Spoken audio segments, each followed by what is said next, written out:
आज हम बात करेंगे भारत की अर्थव्यवस्था से संबंधित सामान्य ज्ञान के 20 अति महत्वपूर्ण वैकल्पिक सवालों के बारे में, जो UPSC, SSC, railway, banking, state exam और अन्य कई एग्जाम में पूछे जाते हैं। तो बने रहिए हमारे साथ, लाइक करें, शेयर करिए और सब्सक्राइब करिए। तो चलिए शुरू करते हैं वीडियो।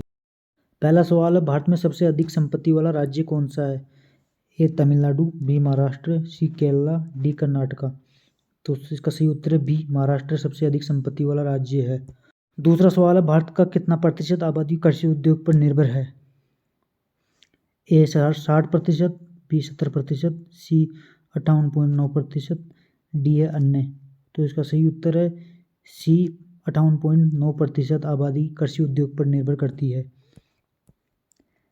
अगला सवाल है, राष्ट्रीय पदार्थ से सकल लाभ में कितना प्रतिशत कृषि उद्योग का योगदान है? ए 17.5%, बी है 17.9%, सी है 20% और डी है अन्य। तो इसका सही उत्तर है ए 17.5% राष्ट्रीय पदार्थ से सकल लाभ में कृषि उद्योग का योगदान होता है। चौथा सवाल है, जीडीपी के आधार पर भारत का स्थान है? ए 5वां, बी 3रा, सी 7वां, डी 13वां। तो इसका सही उत्तर है सी 7वां स्थान है जीडीपी के आधार पर भारत का।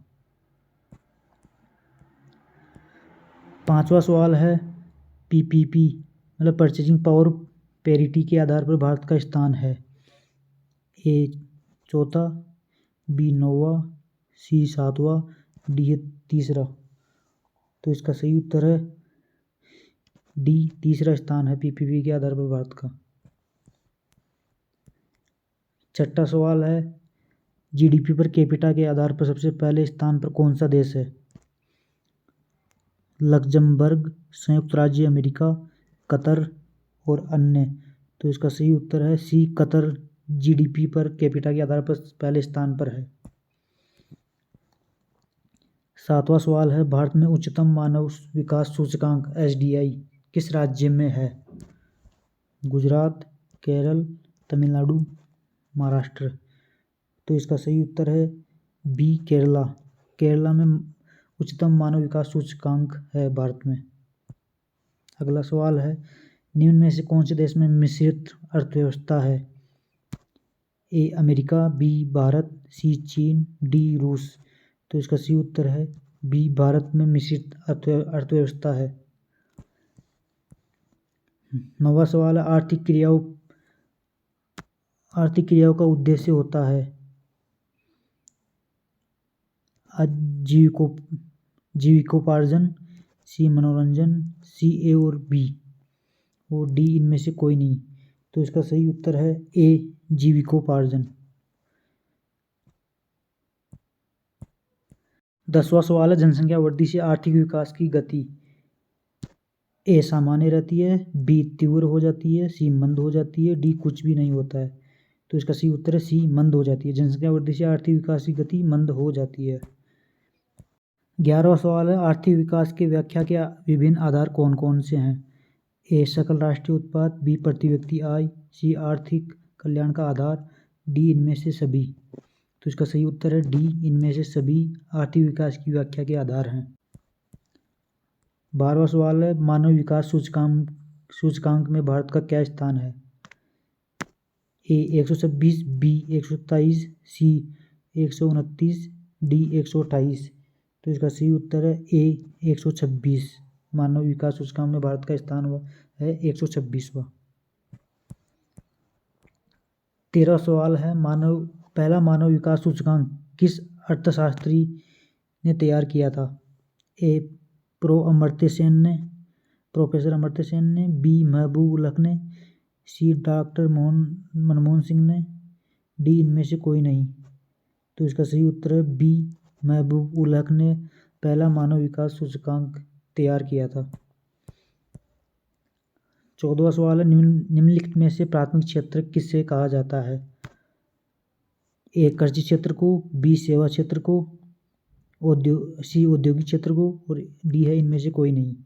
तो इसका सही उत्तर है ए कृषि क्षेत्र को प्राथमिक क्षेत्र कहा जाता है।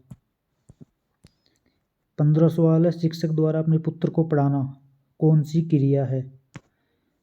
अनार्थिक, आर्थिक, दोनों ही या इनमें से कोई नहीं। तो शिक्षक द्वारा अपने पुत्र को पढ़ाना एक आर्थिक और अनार्थिक दोनों तरह की क्रिया है। इसका सही उत्तर है सी। 16वां सवाल है, इनमें से कौन भारत सरकार का केंद्रीय बैंक है?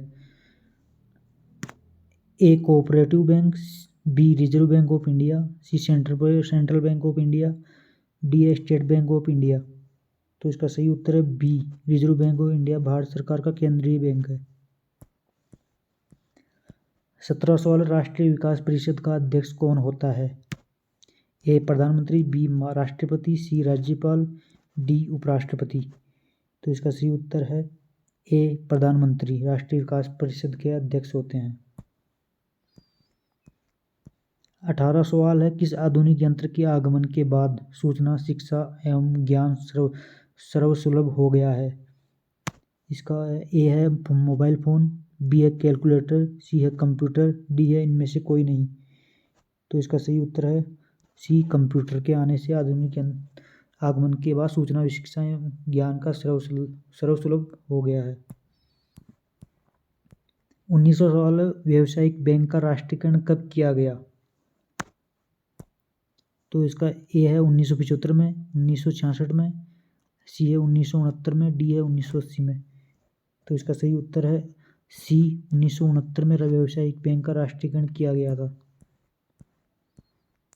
20वां और लास्ट अंतिम सवाल है, अंतर्राष्ट्रीय व्यापार संबंधी नियमों को निर्धारित करने वाली संस्था कौन है? ए विश्व bank, B IMF, UNO, D है इनमें से कोई नहीं। तो इसका सही उत्तर है ए, विश्व बैंक अंतर्राष्ट्रीय व्यापार संबंधी नियमों का निर्धारण करने वाली संस्था है। ये अगले हफ्ते हम लेके आ रहे हैं भारत की अर्थव्यवस्था पार्ट 2, जिसमें अन्य 20 अति महत्वपूर्ण वैकल्पिक सवाल होंगे। तो चैनल को सब्सक्राइब, लाइक, शेयर जरूर कर ले। धन्यवाद।